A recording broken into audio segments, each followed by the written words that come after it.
Jemedari, kocha mpya anapoingia kwenye timu huwa pengine ameichukua katikati ya msimu ama mwanzo wa msimu, huwa anaanza na kitu gani cha msingi zaidi ili kuhakikisha kwamba timu yake inakuwa bora zaidi? Kocha mpya anapoingia kwenye timu, iwe katikati ya msimu ama mwanzo wa msimu, huwa anaanza na kitu gani cha msingi zaidi ili kuifanya timu yake iwe bora? Hakuna kitu specific. Oh.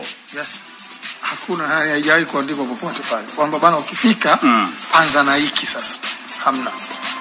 Kwa sababu wewe ndiye ambaye unaamua unavyoikuta timu. Hapa tunazungumzia kocha ambaye ameikuta timu, imeshakwenda pre-season, imeshafanya kila kitu. Kwa hiyo ni timu ambayo tayari iko sawa. Kwa hiyo kuna test tunazozifanya kuona mawazo yake anayoyataka kwenye timu yanaingiaje.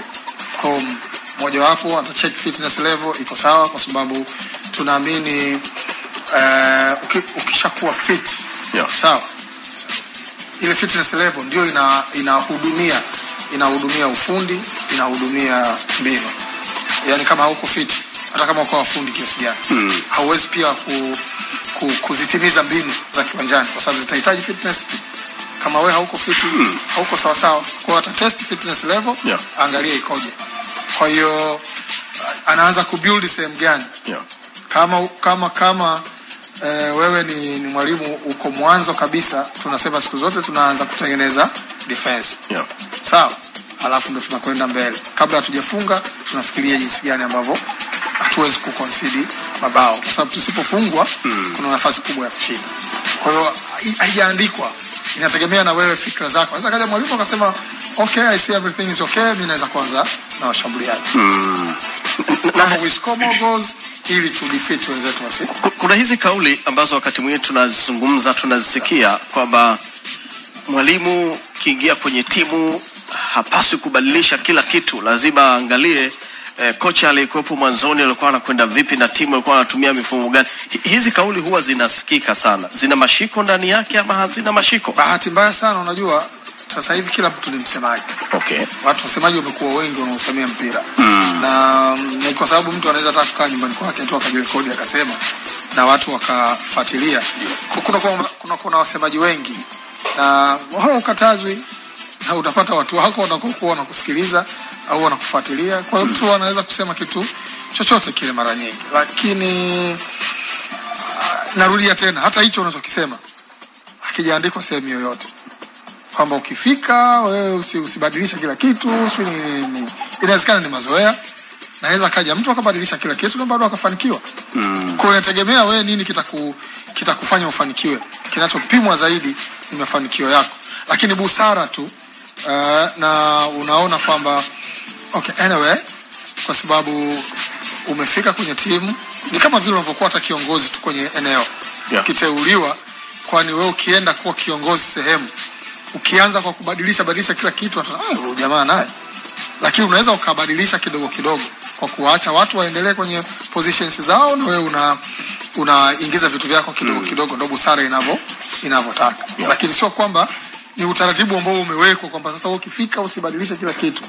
Hii mara nyingi inakuwa ni busara na imeweka out kwa maeneo mengi. Kwa hiyo inakuwa ni kitu ambacho kama utaratibu tu umejiwekea, lakini haujaandikwa sehemu. Umengamua nini katika kikosi cha Simba kwenye mechi ambazo amecheza mpaka hivi sasa? Unafikiri wapi pana tatizo kubwa zaidi na linapaswa kuboreshwa zaidi na kocha Pantev? Unazungumzia mechi zipi? Hizi za walizocheza sasa? Jumla. Kwa jumla.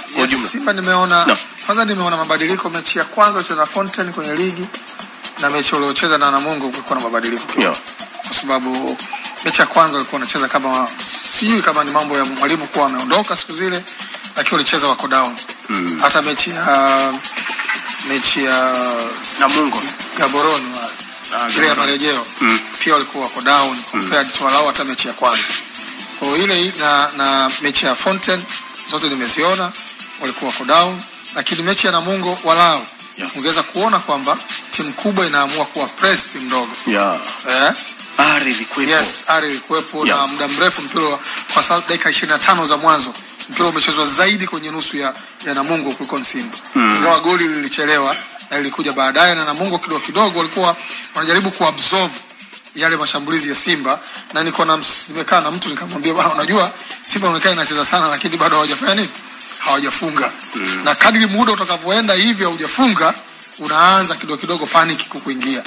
Lakini kwa bahati mbaya makosa ya Namungo akaja kufunga Chamo, goli ambalo sidhani kama makocha wa Namungo wameridhika nalo. Yani lazima waliuana huko kwenye mazoezi. This was a simple goal to concede kwa timu ambayo inacheza ligi kuu, na ukicheza kama mabeki wako wanakaba namna ile, maana yake wewe uko kwenye hatari ya kuteremka daraja kabisa, sio? Kwa sababu it was a simple goal kusema kweli. Kwa baada ya pale wakaenda half time, then kila kitu kikabadilika, kwa hata namna ya kucheza ilibadilika. Simba wakashinda kufunga magoli mengine mawili kama magoli matatu, sio? Na mwalimu sasa hivi sijaiona hii mechi hizi zote mbili zinazozungumzwa, walishinda, wamefungwa jana, mimi sijaona kitu chochote. Kwa pia hata siku kwenye nafasi nzuri ya kuzizungumzia hizo mechi. Ila kwangu mimi nazichukulia kama mechi za kirafiki. Mechi ambazo ni walimu wanazitumia kutatua matatizo ambayo anayaona kwenye timu yake. Sawa? Kwa hiyo ni mechi ambayo pia kwa mwalimu mpya kama huyu anajaribu pia kuwaona watu wengine. Atapata information, atapata feedback. Huyu captain, huyu mchezaji fulani, huyu hii timu yetu hii, hawa ndio timu ya kwanza, kwa sababu na amewaona Simba wakicheza. Lakini pia kwenye mechi hizi ndio time ambao anaweza kujaribu watu wengine ambao anawaona mazoezini. Kwa anaweza kutumia mtu wote. Anaweza kumhitaji hata mtu ambaye yuko under 20 kama amemwona. Akasema maybe huyu atakuja kusaidia. Akasema acheze. Sasa hakuna rules hapa. Hakuna registration. Ni mwalimu anaamua. Lakini pia mnajua mnapokwenda kwenye mechi za namna hii, mnaweza kuweka paka rules zenu wenyewe. Mechi mnaweza kucheza kwa vipindi vitatu. It's a trial game tu. Jamani, tutacheza dakika 40 vipindi vitatu. Nobody cares. Sio, tutaruhusu kubadilisha timu nzima. So it's not an official game. Mnaweza kufanya kitu chochote kwenye hizo game. Results comes next kwenye hizo game. Watu wanaangalia tunataka nini, tunajengaje timu zetu kuelekea kwenye mechi za kimataifa. Haiwezi kushusha morali haya matokeo pia mechi za kirafiki. Sisi kwetu ni matokeo ambayo mashabiki wanaweza kukosa morali, si mtu mwingine anaweza kukosa morali, lakini theme ya hizo game inategemea watu wanavyokubaliana.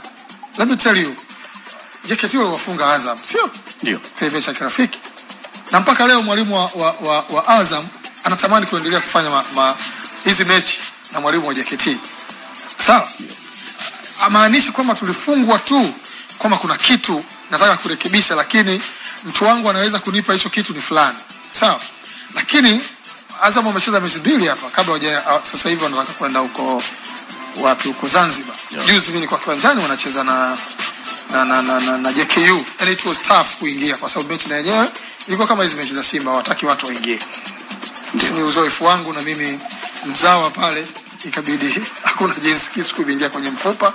Akaambia bwana, energy haruhusiwi bwana. Okay. Yes. Sawa.